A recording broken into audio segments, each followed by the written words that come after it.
الليبي عبد الحكيم معتوق. أستاذ عبد الحكيم، مساندة قوات حفتر ومشاركتها أيضا القوات المصرية في ضرب مواقع تقول بأنها لتنظيم الدولة الإسلامية في درنا ألن يزيد من توتر الأوضاع، ألن يزيد من حالة الانقسام الموجودة في ليبيا حاليا في ضوء طبعا موقف المؤتمر الليبي الرافض لما أسماه انتهاك للسيادة الليبية بالهجمات المصرية الأخيرة؟ مساء الخير لك ولزميلك ولكل مشاهدي الجزيرة. حقيقة أنا أريد بدءا أن أعزي مصر حكومة وشعبا على هذا المصاب الجلل الذي راح ضحيته أكثر من 21 مصري قبطي. العنوان العريض للمشهد الليبي هو مكافحة الإرهاب، وعندما تطال أيدي الغدر مواطنين مصريين بهذه الطريقة الهوليودية بصراحة استخدمت فيها تقنيات عالية، وحتى الذين نفذوا والبيان الذي تلي بإنجليزية فصيحة وأجسادهم تدل على أنهم من شرق آسيا ومن أوروبا، يعني ليسوا ليبيين أو عرب. فأنا لا أتصور أن أي دولة في العالم ذات سيادة يحصل مع مواطنيها هذا الذي حصل ليلة البارحة بشكل مؤسف، أن تبقى مكتوفة الأيدي. وأنت تعرفين سيدتي بأن الأقباط يشكلون أكثر من 5 مليون نسمة في مكون الشعب المصري. فبالتالي ما قامت به مصر يعني كخطوة استباقية، لا تريد أن تنتظر الجامعة العربية والأمم المتحدة، لأن هذه حقيقة مسألة تخص الإنسان، يعني روح الإنسان، يعني وتتنافى مع كل الشرائع والمواثيق والمعاهدات والاتفاقات. هل تم التنسيق مع جماعة حفتر من قبل القوات المصرية وتم استثناء المؤتمر الوطني الليبي العام؟ لم يتم التواصل معهم بخصوص هؤلاء المصريين منذ أكثر من 50 يوم على اختطاف هؤلاء الأقباط أستاذ عبد الحكيم. أعتقد أن مسألة جماعة حفتر هذه صيغة مربكة وقلقة بصراحة. يعني هناك جيش ليبي وهناك عملية للكرامة بدأت لماذا مربكة؟ ماذا تقصد؟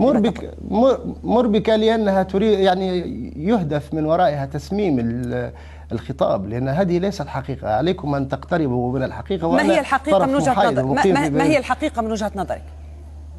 الحقيقة من وجهة نظري أنني كاتب صحفي ملاحق رأسي، أتحسس رأسي كل يوم وأنا في بيروت، لأنني سرقوا سيارتي وبيتي وهددوني كي لا أتكلم في ليبيا. فبالتالي هذه الحقيقة. الحقيقة في ليبيا لا يوجد هناك لا سيادة ولا حق إنساني، أليست الحقيقة بأن قوات حفتر شاركت المصرية بقصف مواقع وأسقطت من خلالها مدنيين أبرياء أيضا؟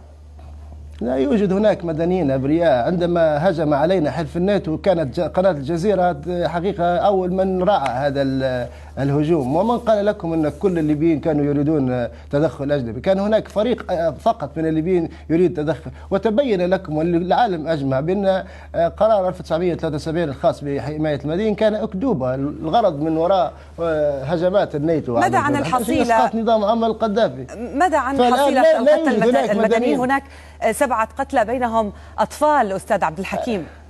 هذه أثناء قصف حلف الناتو ماتوا العشرات ولم يتكلم أحد. هذه حرب قذرة لا تؤمن لا بالأخلاق ولا بالقيم. نحن نواجه إرهاب حقيقي يهدد كل العالم. عندما صوروا لنا معاذ الكساسبة أعدم حرقا، تحرك السلاح الجوي الأردني ولم يلتفت وكثف غاراته في الرقة ودير الزور.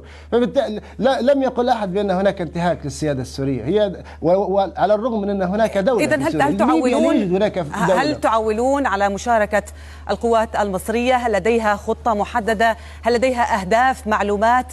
يعني ماذا لديها؟ على ماذا تعولون؟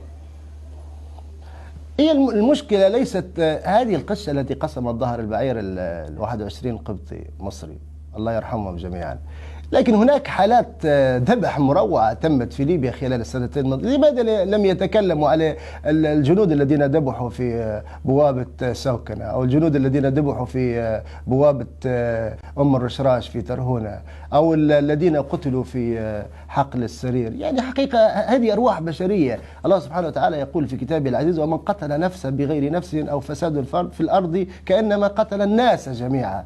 فهؤلاء هذه أرواح بشرية بغض النظر عن دياناتها وتوجهات. هؤلاء الليبيين تقتلهم داعش، نعم، وتصور هذا، وداعش موجودة في ليبيا وهو فرع.